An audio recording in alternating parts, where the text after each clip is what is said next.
What's going on, guys? So in today's video, I'm going to show y'all a really old school trick. This has been around for who knows how long, at least 60, 70 years, ever since people have been messing with speakers, so probably over 100 years to be honest. And that is how to find positive and negative on your wiring. Now, let's go over the basics. So on your speaker, here, I'll pull this one out. So on your speaker, you have a bigger spade and a little spade. That's an easy way to determine positive is going to be the bigger spade, and negative is going to be the smaller. Also, left is usually positive, right is normally negative.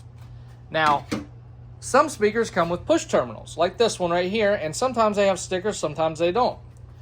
General rule of thumb, left is positive, right is negative. But it isn't always that simple. So say you bought a speaker box and it's already wired up, but the wires coming out aren't just red and black. Say they're green, say there's two runs of wires and they're all different colors. And you're like, damn, I don't even know what goes where. So I have this tool by Install Bay that I've had for years. Great tool, IBR68, and it has this function in it.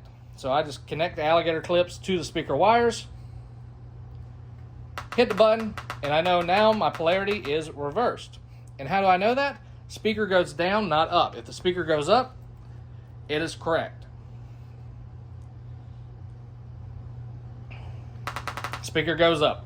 Now, you don't want to hit that button and hold it because you can damage your tweeter on a speaker. Now, this test is meant more for mid-range and subwoofers or mid-bass because tweeters are susceptible to damage. So, perfect example, let's take a 12-volt battery. Say you got, I don't recommend 12 volt. I'll tell you that now. 9 volt and below, that's best. But if you have to use a battery from a car, do it really quick, really fast. And I do not recommend doing it with a tweeter. I'm doing it because these speakers are mine. Only do this with mid-range and subwoofers for 12 volt. Do not do 24, 25, 48, 36. Don't do that. 9 volt is what you should stop at. So grab yourself a 9 volt battery. Pop it on there. Polarity is reversed. Polarity is right. You can do it with a AA. You can do it with a AAA. You can do it with a button cell battery even.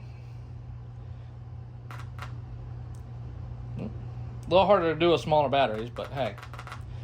And that's all you gotta do, guys. So hopefully you learned something from this video. Like I said, this isn't for every scenario, but it will help you determine positive versus negative on a speaker, especially a subwoofer.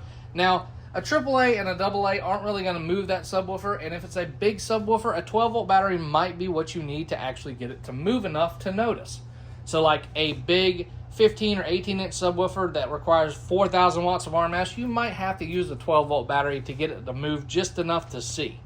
Another cool trick is put a coin on it. If you put a coin on it, if it barely moves, you can actually see how that coin moves and determine it as well. So thanks for watching, guys. If you have any questions, feel free to reach out below and enjoy the next video.